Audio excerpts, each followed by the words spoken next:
Okay, I'm going to finish. If you were in the last scope, I was talking about being a mental health survivor and taking responsibility and accountability for your behavior and being able to put your best foot forward, put your 110% in on being the best person that you can be for your mate. And then the times when you are feeling well, I covered this in my Hamaji Healing Families. The times when you're feeling well, the times when you're not having the negative symptoms, those are the times you can actually do more. Those are the times you can give your mate a break. You can say, you know what, you always are there for me. You're always helping me. You're always, looking out for me and making sure that I'm okay. Let me give you a break. Let me watch the kids while you go out and have a break and you get away. Or let me do the housework. Let me do the dishes. Let me do the laundry. Okay? So when you say, well, I've been praying about it and it's just not getting better and I don't know what to do and my mate is tired and I think they're going to leave. You have to be willing to put some action behind the prayer. Because when you're praying and say, well, Lord, please help me be a better mate, help me be better, help me not to have these symptoms or not to behave that way when I have the symptoms. It's not so much as having the negative symptoms, guys. It's how you behave when you're not having the negative symptoms. Because when you're mean and not inconsiderate during the times when you're not having the negative symptoms, then that's unfortunate and that's not fair to the mate, right? That's not fair to your mate. They have to be able to have a break and to be able to love you and to be able to be in your presence and not feel like there's going to be constant stress and turmoil. You have to be accountable. So when you say I'm sick of praying and it's just not working and you have to keep working hard at it. This recovery thing is very difficult. I did a blog today on it about the small acorn seed and how it takes a while for it to grow up into a mighty oak. And how those small steps all lead to that majestic image that you see when you see that beautiful oak tree. That takes a little bit of growth at a time. And there are going to be seasons, you guys, where you're going to have lots of growth and there's going to be lots of watering going on. And then there'll be seasons where there may be a drought and you won't have as much growth. Some seasons you'll be even tougher where you won't see any growth and there'll be a struggle. But when your loved one can see that you're trying, when your loved one can see that you honestly want to do better, it makes it easier to stick it out with you and to do the hard work that's required to walk this road of recovery until you can find your place of normal again, whatever normal feels like to you. There are loved ones out there who are not taking full advantage of the fact that they have someone who loves them enough to stay there and hang in there with them. And if you're watching this broadcast, and you're at a place in your marriage where you're afraid that you're going to lose your marriage because of your illness or because of the negative symptoms of your illness, then it's time to make some changes. It's time to make a commitment to, no matter how hard it gets, because I love my mate and I see how hard they're trying for me. I see how hard they're fighting for me, that I am going to do the work. I'm not just going to pray about it. I'm going to show up. I'm going to see my professional psych team. I'm going to get on the meds. I'm going to be proactive and intentional about my health. It's hard. I'm a survivor myself, depression and anxiety. And it takes me being deliberate, getting up and doing my meditation and doing my prayer. And when I find myself slipping, when I find myself feeling defeated, or I want to turn to my husband and say, you're not being there enough for me, or I want to blame him, I have to go back and want to say, you know what? I'm sorry for not considering that you are here. I'm sorry for not being considerate of the fact that you have been there for me this whole time. Sometimes, you guys, we have to admit when we're wrong and when we may have said, or taken our loved one for granted.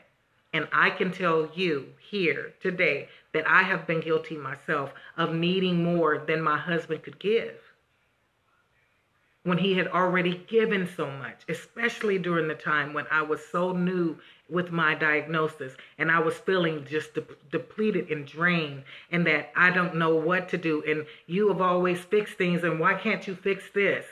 Why can't you make things better? And it's not his fault. It was never his fault. So I'm talking to you from a place of knowing. When you can change the way that you look at your mate, when you can change the way that you behave in your marriage, the way that you interact with your spouse, it can have a huge impact on turning your marriage around. It can have a huge impact on the amount of blessings that the Lord pours out onto you and your mate and into your marriage.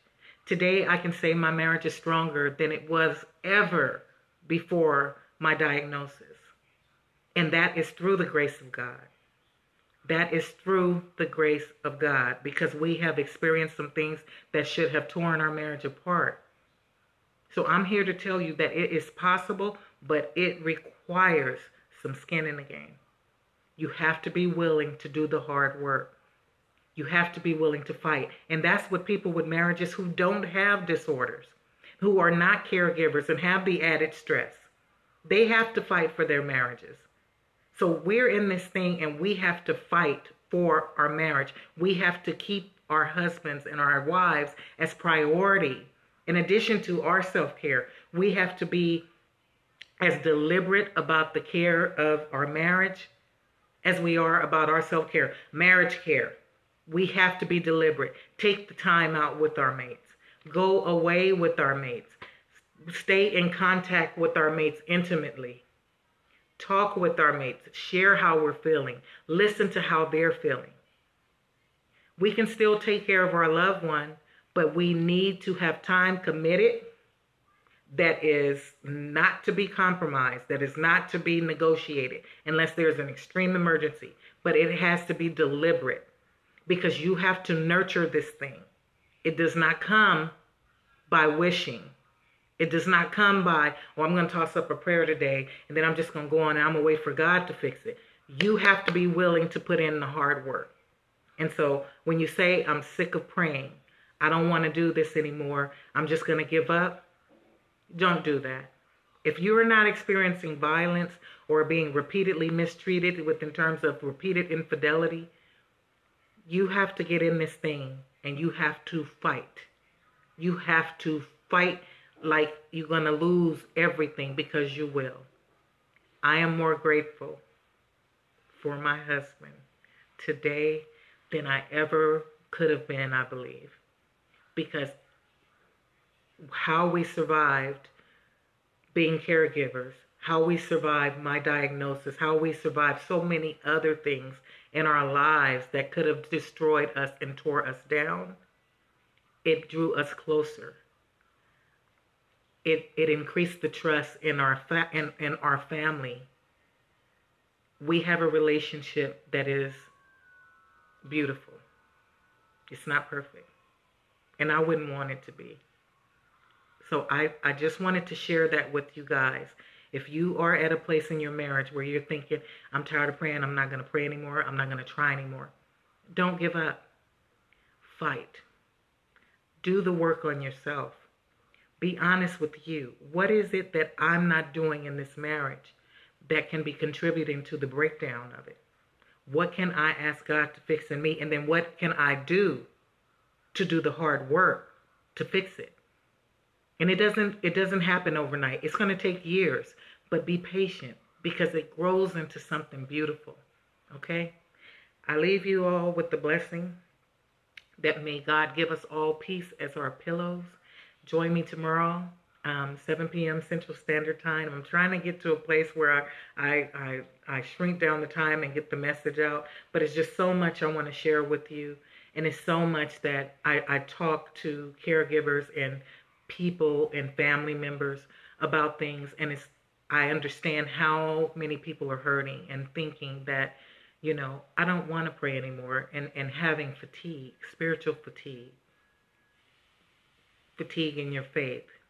Don't give up. Keep trying. Keep praying and keep believing God that your breakthrough is going to come. The enemy's going to fight you for it.